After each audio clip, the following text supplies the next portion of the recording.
दोस्तों बहुत बहुत स्वागत है आपका अपने चैनल पर। और मैं अभिषेक शर्मा इस वीडियो में आपके लिए एक स्पेशल इन्फॉर्मेशन लेकर आया हूं, पूरा एनालिसिस करने के साथ। शुरू से लेकर आखिर तक आप इस वीडियो को देखें, सुनें। कोई डाउट या क्वेरी हो तो कमेंट करके पूछें। यह खबर है मध्य प्रदेश में जितने भी एग्जाम होते हैं जो खासकर पीईबी के द्वारा कराए जा रहे हैं उसको लेकर, जो बहुत महत्वपूर्ण है। अगर आप प्रिपरेशन कर रहे हैं किसी भी जॉब के लिए तो ये वीडियो आपके लिए ही है। तो इस वीडियो में हम बात करने वाले हैं जो एक बहुत बड़ा अपडेट आया है, जो एक बहुत गुड न्यूज़ आई है खास करके जनरल कैटेगरी के स्टूडेंट्स के लिए। देखिए फ्रेंड, मैं आपको बताऊं, मैं एक टीचर हूं और सभी स्टूडेंट को एक नज़र और एक भाव के साथ देखता हूं। ये गवर्नमेंट का काम है कि वो स्टूडेंट को कैटेगरी में डिवाइड करते हैं, general, ST, SC, OBC, EWS. उनका क्या काम है, ये गवर्नमेंट का काम है, ठीक है। लेकिन जितने भी टीचर होते हैं, जितने शिक्षक होते हैं, उनकी नज़र में सभी स्टूडेंट एक समान होते हैं। और अगर समानता का भाव देखा जाए, समानता की नज़र से देखा जाए, तो सभी स्टूडेंट्स के साथ बराबरी का मतलब भेदभाव नहीं करना चाहिए, बराबरी का पक्ष होना चाहिए। अब ऐसे में होता क्या है कि जनरल कैटेगरी के स्टूडेंट्स को 3 या 4 तरह से मार पड़ती है। पहला तो एक चीज़ ये है कि जो मेरिट बनती है जनरल या ओपन कैटेगरी की, उसमें हर तरह के कैंडिडेट शामिल होते हैं। बहुत सारे लोगों को ये बात पता नहीं होती है। एससी, एसटी, ओबीसी और जनरल, ओपन, ईडब्ल्यूएस, इन सभी कैटेगरी का रिजल्ट बनता है। लेकिन ओपन का मतलब होता है कि वो सबके लिए खुली है। जनरल ब्रैकेट में ओपन लिखा रहता है कई बार, उसका मतलब ये होता है कि ये जनरल कैटेगरी के लिए आरक्षित है, ऐसा नहीं रहता, नहीं तो फिर वो आरक्षण में चला जाएगा।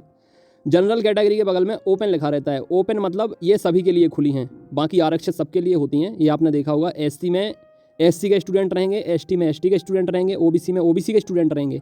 लेकिन जो जनरल और ओपन रहती है उसमें हर कोई आ सकता है जिसने अधिकतम अंक प्राप्त किए हों। तो एक तो मेरिट में दिक्कत होती है जनरल कैटेगरी के स्टूडेंट्स के साथ। दूसरा उम्र को लेकर, मतलब ऐसा तो है नहीं कि सामान्य वर्ग के व्यक्ति आरक्षित वर्ग की कैटेगरी से 5 साल ज़्यादा जीते हैं या 10 साल ज़्यादा जीते हैं तो उन्हें उम्र कम कर दी जाती है। उनकी दोहरी मार ये पड़ती है कि उम्र कम कर दी जाती है, आरक्षित वर्ग की 5 साल उम्र बढ़ाई जाती है। तीसरी मार ये पड़ती है कि सामान्य वर्ग के बच्चों को फॉर्म फीस ज़्यादा भरनी पड़ती है, आरक्षित वर्ग को फॉर्म फीस कम लगती है।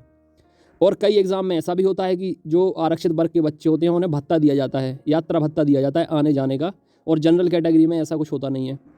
सरकार के द्वारा पहल की गई 10% ईडब्ल्यूएस आरक्षण दिया गया, इकोनॉमिकल वीकर सेक्शन, ठीक है, जो आर्थिक कमजोर स्टूडेंट है सामान्य वर्ग के लिए। अभी उनके साथ क्या हो रहा था कि आरक्षित वर्ग के लिए तो 75 नंबर लाने थे 150 में एमपीटेट एग्ज़ाम में, या अभी तक जितने भी एग्ज़ाम होते थे उनमें 60% लाने पड़ते थे पासिंग मार्क ईडब्ल्यूएस के लिए। तो यहाँ एक राहत भरी बात सरकार के द्वारा दी गई है।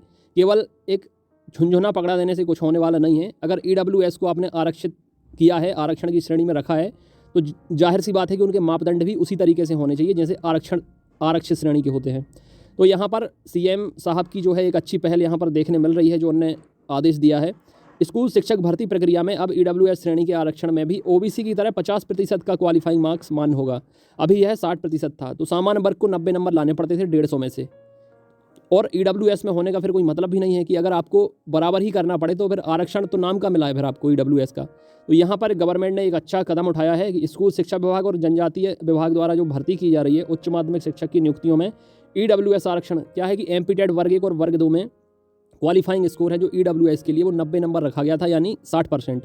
अब यहाँ पर सरकार ने जाँच के आदेश दिए हैं और कहा है कि जो भर्ती आपकी हो रही है उसमें सुधार करें। गड़बड़ी हुई है क्योंकि अब 50% का ही लगाएं। उसमें 50% का लगाने से होगा क्या कि वर्ग 1 में आपने देखा होगा कि कई ऐसे सब्जेक्ट हैं जिनमें केवल क्वालिफाई होने से जॉब लग गई है बहुत सारे स्टूडेंट्स की, ठीक है। बहुत सारे ऐसे सब्जेक्ट हैं जिनका पेपर डिफिकल्ट आया था, चाहे इकोनॉमिक्स की बात करें, पॉलिटिक्स की बात करें, कॉमर्स की बात करें, इंग्लिश की बात करें। तो अभी इसमें होगा क्या, गड़बड़ी तो बेसिकली चल ही रही है बहुत हद तक, कई चीज़ें टेक्निकल सुधार करने की बहुत ज़रूरत है। लेकिन इस आदेश के बाद ये साफ़ हो जाएगा कि जो बच्चे, जैसे किसी के 87 नंबर हैं और ईडब्ल्यूएस कैटेगरी में आता है, तो अभी तक वो 3 नंबर से डिस्क्वालीफाई माना जाता था। लेकिन सीएम साहब के आदेश के बाद ये जो चेंज होगा वो ये होगा कि जो 87 नंबर जिसके आए हैं उसको पास होने के लिए फिर 75 चाहिए पड़ेंगे, 75 नंबर, जो कि उसने अर्जित कर लिए हैं। 87 मतलब 75 नंबर से तो ज़्यादा है, तो वो क्वालिफाई माना जाएगा और फिर उसकी मेरिट बनाई जाएगी। तो यहाँ पर एक, इसे कहते हैं क्या, किस्मत कहते हैं ऐसे। तो कई बच्चे जो हताश उदास होंगे, उन्हें लग रहा होगा हम 3 नंबर से रह गए या 3 नंबर से हम डिस्क्वालीफाई हो गए हैं, तो यहाँ पर उनके साथ थोड़ा गुड लक आएगा, उनके साथ लक फेवर करेगा। क्योंकि अगर उन्हें अब, चूँकि इस खबर के मुताबिक 75 नंबर उन्हें चाहिए हैं, तो 75 नंबर में उनका क्वालिफाई माना जाएगा और 87 में आपका सिलेक्शन भी हो जाएगा। मेरिट में भी चेंज किया जाएगा, ये बहुत अच्छी बात है। और एमपी टेट से शुरू हुई है, ये भी बहुत अच्छी बात है। देखिए, लेकिन अगर आप आगामी भर्ती परीक्षाओं की तैयारी कर रहे हैं, एमपी-टेट वर्ग 3 की कर रहे हैं या अन्य आने वाली परीक्षाओं की तैयारी कर रहे हैं, तो आपको पासिंग मार्क्स पर बिल्कुल ध्यान नहीं देना है। न सिर्फ मैं जनरल कैटेगरी को बोल रहा हूँ, बल्कि आरक्षित श्रेणी को भी बोल रहा हूँ। क्वालिफाइंग मार्क्स पर अगर आपका फोकस रहेगा तो आप मेरिट में नाम नहीं ला पाएंगे, सिलेक्शन से वंचित रह सकते हैं, क्योंकि अगर आप कम से कम सोचेंगे तो उससे कम होगा। अगर आप ज़्यादा से ज़्यादा सोचेंगे तो फिर बेहतर होगा। इसलिए 75 नंबर का नहीं सोचना है, चाहे आरक्षित श्रेणी हो, चाहे ईडब्ल्यूएस हो, और 90 नंबर का नहीं सोचना जनरल कैटेगरी को। आपको अगर एमपी-टेट वर्ग 3 में सिलेक्शन चाहिए तो 120 से ज़्यादा नंबर लाने का टारगेट बनाना पड़ेगा, तब जाकर आपका सिलेक्शन हो पाएगा। अगर 75 या 90 की सोचेंगे तो 90 से कमाएंगे और 75 से कमाएंगे। ठीक है, लगातार आपकी तैयारी कराई जा रही है। एक बार फिर मैं आपको बता देता हूँ कि ऑनलाइन टेस्ट शुरू हो रहे हैं। 1 फरवरी से लगातार ऑनलाइन टेस्ट शुरू हो रहे हैं एप्लीकेशन के अंदर। 1 तारीख से लगातार आपके बैच ऑनलाइन टेस्ट शुरू हो रहे हैं एप्लीकेशन के अंदर। तो एप्लीकेशन डाउनलोड नहीं किया है तो फटाफट करें। प्ले स्टोर पे डिस्क्रिप्शन में कमेंट बॉक्स में लिंक भी दी गई है प्ले स्टोर से। एग्जाम एनालिसिस एक्सपर्ट जो हमारे चैनल का नाम है, वही एप्लीकेशन का नाम है। तुरंत जुड़ें, लापरवाही बिल्कुल ना करें। 26 जनवरी को एक टेस्ट हो चुका है, उसमें बहुत सारे स्टूडेंट ने पार्टिसिपेट किया है, बहुत सारे नए मेंबर जुड़ते चले जा रहे हैं। मेल और फीमेल के अलग अलग व्हाट्सअप ग्रुप हैं। 9981167757 जो नंबर दिया है राइट टॉप पे, इस पे ऑडियो से नाम बताकर व्हाट्सअप मैसेज कर देना, आपको ग्रुप में जोड़ लिया जाएगा। एप्लीकेशन डाउनलोड कर लें। संडे का टेस्ट फ्री होता है, संडे को भी टेस्ट हुआ है फ्री वाला 1 बजे से। लेकिन अब सारे टेस्ट पेड बैच के अंदर होंगे, जिसका अमाउंट है 300 रुपीज़। इसमें आपको 30 ऑनलाइन टेस्ट मिलेंगे। टेस्ट आप कभी भी कर सकते हैं जब आपको टाइम मिले, लेकिन डेली एक टेस्ट होगा आपका। मैं दोपहर 1 बजे आपका टाइम सेट कर दूंगा। 1 बजे से आप लगा सकते हैं 2 घंटे कभी भी, या उसके बाद जब आपको टाइम मिलता है तब लगा सकते हैं। डेली एक टेस्ट आएगा। मैं कह चुका हूं, अगर वर्ग 3 में आपको सिलेक्शन चाहिए तो ये टेस्ट सीरीज आपके लिए बहुत महत्वपूर्ण है। 30 टेस्ट अगर आप लगा लेते हैं, यानी 4500 क्वेश्चन अगर आप तैयार कर लेते हैं, तो क्वेश्चन कोई भी क्वेश्चन किसी भी शिफ्ट में आपका एग्जाम हो, एग्जाम आपको पता है 2-2 शिफ्ट में चलना है, 20 से 25 दिन एग्जाम चलना है, किसी भी शिफ्ट में आपका पेपर होगा, पेपर बाहर नहीं जाएगा। आपके क्वेश्चन 4500 क्वेश्चन से बाहर नहीं जाएंगे। इसलिए मैं आपसे बोल रहा हूँ कि लापरवाही बिल्कुल ना करें। 30 टेस्ट की बात है, अभी तक प्रिपरेशन कितनी हुई है कितनी नहीं हुई है वो अलग बात है, लेकिन प्रैक्टिस आपको परफेक्ट बनाती है। ठीक है, इंग्लिश में एक कहावत है, प्रैक्टिस मेक्स मैन परफेक्ट। ठीक है, लगातार अगर आप प्रयत्न करते हैं, प्रैक्टिस करते हैं, तो आप परफेक्ट बन जाते हैं। क्वेश्चन की प्रैक्टिस हो जाती है। ऑनलाइन आपका पेपर होना है, ऑनलाइन आप टेस्ट लगाएंगे एप्लीकेशन के अंदर, टाइम मैनेजमेंट सीखेंगे, किस तरीके के क्वेश्चन आते हैं वो आपको देखने मिल जाएंगे।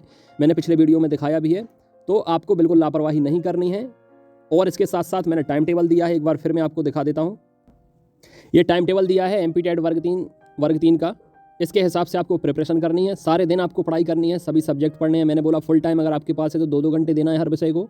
और अगर आप वर्किंग पर्सन हैं, हाउस वाइफ हैं, वर्क रहते हैं आपको, तो 1-1 घंटे देना है हर विषय को। टेस्ट में दोपहर 1 बजे लगा दूंगा, कभी भी दे सकते हैं, लेकिन मैं आपको सजेस्ट करूंगा कि रात को, यहाँ पर टाइम टेबल में भी मैंने रात को 10 बजे का टाइम दिया है ऑनलाइन टेस्ट का। तो रात को आपको टेस्ट लगाकर फिर एनालिसिस करने के बाद सोना है। आपको पता चलेगा किसमें कितने नंबर आ रहे हैं, आपकी मेरिट कितनी आ रही है। इसलिए जितने लोग एप्लीकेशन से नहीं जुड़े हैं तो जुड़ जाएं। और इसके साथ साथ एमपी-टेट वर्ग 3 के साथ साथ आपके सीपीसीटी के भी बैचेस तैयार हो रहे हैं, ऑनलाइन टेस्ट शुरू हो रहे हैं। इसके बाद हाई कोर्ट का भी एग्ज़ाम मार्च में है, उसकी भी प्रिपरेशन चल रही है। लगातार टेस्ट आपको देना है। टेस्ट की ऐसी आप हैबिट बना लीजिए कि इसकी आपको आदत हो जाए। 30 दिन आप हैबिट बना लेंगे, 30 दिन लगातार टेस्ट देंगे, तो आपको होने वाले एग्जाम का ना तो कोई प्रेशर फील होगा, ना आप नर्वस होंगे। आपको एक रूटीन टेस्ट टाइप का लगेगा, बहुत बेहतर आप स्कोर कर पाएंगे। अगर आपको मैंने जिम्मेदारी मानकर आपकी प्रिपरेशन कराना शुरू किया है, तो आपका भी इतना दायित्व या फ़र्ज बनता है अपने प्रति कि जो चीज़ें मैं आपको बताता हूँ, टाइम टेबल, स्ट्रेटेजी और जो कंटेंट मैं आपको देता हूँ, टेस्ट देता हूँ, उनको ज़रूर आप लगाते जाएँ। टेस्ट में आपको एक बार फिर से क्वेश्चन दिखा देता हूँ। ये मैं कुछ क्वेश्चन आपको दिखा रहा हूँ, जैसे सामान्य हिंदी के क्वेश्चन हैं। ये इनमें अभी फ़िलहाल मैंने आंसर लगा के रखे हैं ताकि एक डेमो के रूप में। बाकी इस तरह के क्वेश्चन आपको ऑनलाइन टेस्ट में भी मिलेंगे, उसमें पीडीएफ भी मिलेंगी। 30 टेस्ट जो ऑनलाइन होंगे उनकी 30 की पीडीएफ भी एक साथ मिल जाएगी, उन्हें भी आप देख सकते हैं। ये सामान्य हिंदी है, पेडागॉजी मिलेगी सब में हिंदी के साथ साथ। ठीक है, ये क्वेश्चन है। ये दूसरा टेस्ट है, गद्यांश पद्यांश पेडागॉजी। ये वर्ग 3 का टेस्ट मैं दिखा रहा हूँ आपको। संस्कृत भाषा, इंग्लिश भाषा, पर्यावरण, बाल विकास, ठीक है, गद्य पद्य, पेडागॉजी के साथ आपको कंप्लीट टेस्ट मिलेगा। मैथ्स मिलेगी। और इसके साथ साथ ये ऐसे क्वेश्चन है कि एमपी-टेट में तो आपका बेस्ट स्कोर कराएंगे ही। अगर इन क्वेश्चन की आप प्रैक्टिस कर लेते हैं तो चाहे किसी भी टेट एग्ज़ाम को आप अटैम्प्ट करें, बहुत बेहतर तरीके से आप क्वालिफाई होंगे। चाहे सी-टेट हो, यूपी-टेट हो, रीट हो, कोई अन्य एग्जाम हो।